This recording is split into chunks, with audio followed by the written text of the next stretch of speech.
Y como ya les contábamos, ayer el presidente Gustavo Petro presentó a los nuevos rostros de las altas esferas de la seguridad y la defensa para Colombia. Para analizar a profundidad este tema, nos conectamos a esta hora con Luis Villamarín, teniente coronel de la Reserva Activa del Ejército Colombiano. Buenas tardes, bienvenido a Cable Noticias y cuéntenos, empecemos mejor a hablar. El jefe de Estado nombra nueva cúpula militar y resalta el trabajo que deben hacer con enfoque en la paz y en los derechos humanos. Pero no ha sido siempre el deber ser de estas instituciones, o cómo funcionaba en este orden de ideas hasta este momento.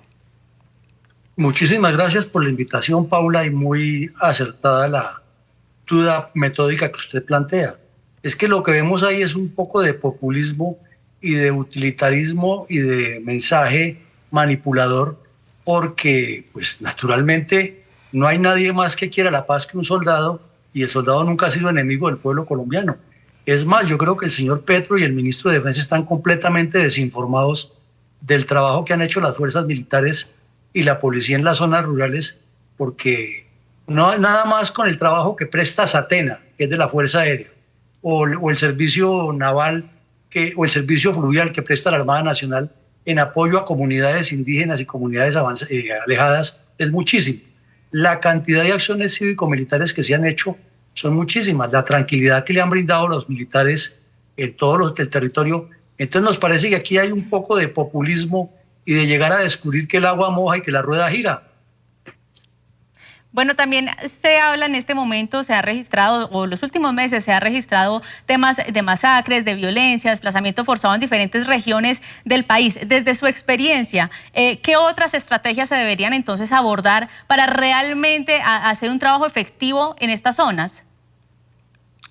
Mire, el presidente Benito Juárez de México dijo por ahí en 1860, 70, una frase que ojalá la copiaran, no solo el señor Petro, sino todos los que hacen política en Colombia: menos politiquería y más administración. Es que las zonas donde se presentan estos hechos de violencia no son el producto de lo que ocurre un día para otro y solamente del narcotráfico, son combustibles que la hacen que sea más peligrosa. Es que desde años atrás el Estado colombiano no se ha salido de la zona andina y las principales ciudades, porque ahí están los votos de los políticos, y entonces está olvidado completamente lo que llama el hinterland en geopolítica, que son las zonas alejadas donde hay inclusive unas riquezas inconmensurables, pero como las poblaciones de allá no son significativas para los votos y para las inversiones, entonces el Estado se aleja, y por eso no tenemos ni política de fronteras ni política de desarrollo de las 5 regiones con el país. Entonces nos parece que el señor Petro, ya que dice que tiene el gobierno del cambio, que se dedique menos a atizar esos odios y esas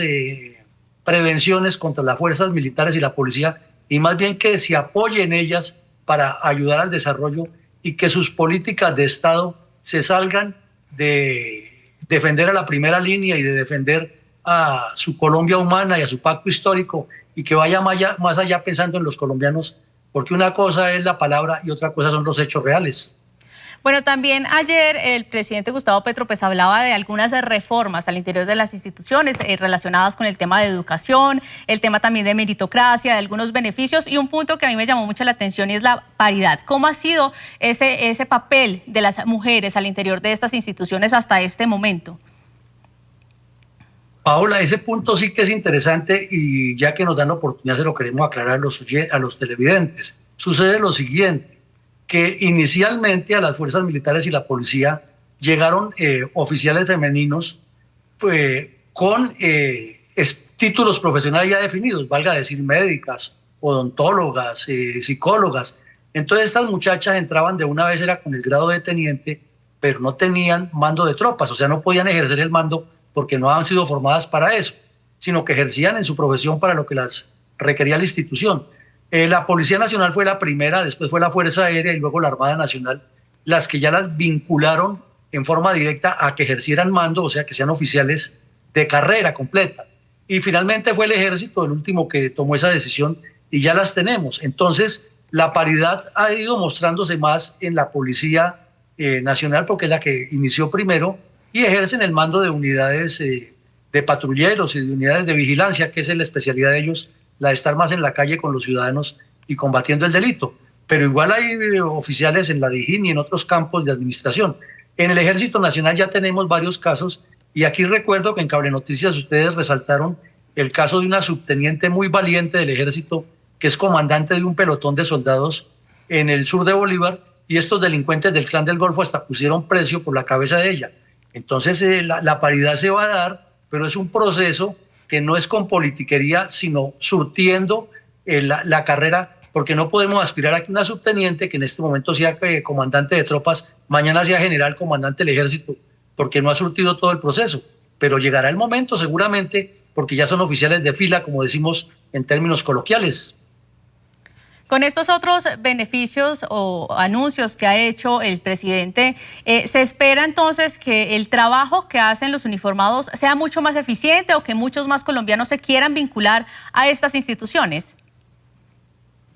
Claro, es que el Ejército y las fuerzas militares y la Policía Nacional son y somos, porque yo pertenecí en servicio activo y sigo adorando mi ejército, un patrimonio del pueblo colombiano. No hay una institución, Paola, que tenga tanta raigambre popular como las fuerzas militares y la policía, porque es que si usted va a un batallón cualquiera o a un puesto de policía o a un departamento de policía o a una base naval o a una base de la Fuerza Aérea, usted encuentra ahí al afrodescendiente, encuentra al indígena, encuentra al ciudadano citadino, encuentra al mestizo como somos todos, encuentra personas de Boyacá, de Antioquia, de Santander, de Putumayo, de Nariño, de Cauca. La principal representación del pueblo colombiano son las fuerzas militares y de policía. Sin embargo, si se le quiere dar politiquería y aparecer como que se descubrió que el agua moja, pues ya es otra temática y es una intención distinta. Bueno, ya para ir finalizando, ¿cuál creería usted que debe ser entonces la hoja de ruta que debe abordar tanto el gobierno nacional como las fuerzas militares en el país para realmente avanzar hacia unos territorios con más paz, con más democracia, con más tranquilidad? Mire, Paula, hay un punto. Las fuerzas militares y la Policía Nacional han trabajado en los últimos 30 años en una sinergia impresionante que es modelo no en Colombia, en el mundo, de la efectividad de tener una Policía Nacional apolítica y trabajando de la mano con las fuerzas militares y coordinando la seguridad nacional. No hay ninguna necesidad de sacarla del ministerio y de ponerla bajo el mando de políticos que están buscando otros aspectos y otras intenciones, que es llenar más burocracia, inventarse nuevos ministerios, y resulta que lo que hay que fortalecer es la Comisión de Paz, hay que fortalecer a las fuerzas militares y de la policía, y hay que fortalecer a la justicia, y desde luego que el Estado esté presente con desarrollo donde ocurren los hechos de violencia para que la población tenga otras opciones. Entonces no es inventándose más burocracia y desarticulando el Estado, porque llevamos 200 años de historia de reformitis y cada quien llega a descubrir que la rueda gira y no va a lo profundo, a los objetivos nacionales, a lo estratégico y al desarrollo nacional integrado. Bueno, Luis Villamarín, teniente coronel de la Reserva Activa del Ejército Colombiano, muchas gracias por haber estado con nosotros a esta hora en Cable Noticias y, por supuesto, por habernos permitido entender un poco más a profundidad este tema. Con mucho gusto, Paula. No sé si pudiera decirles que el invento de decir que ahora un patrullero puede ser general sin pagar, es que eso existe hace rato. En el Ejército suboficiales han sido generales y el general Zapateiro fue soldado. Entonces, que no se haga politiquería con eso, sino que se profundice más y se le explique mejor y con mayor claridad a la población y no se desinforme. Muy bien.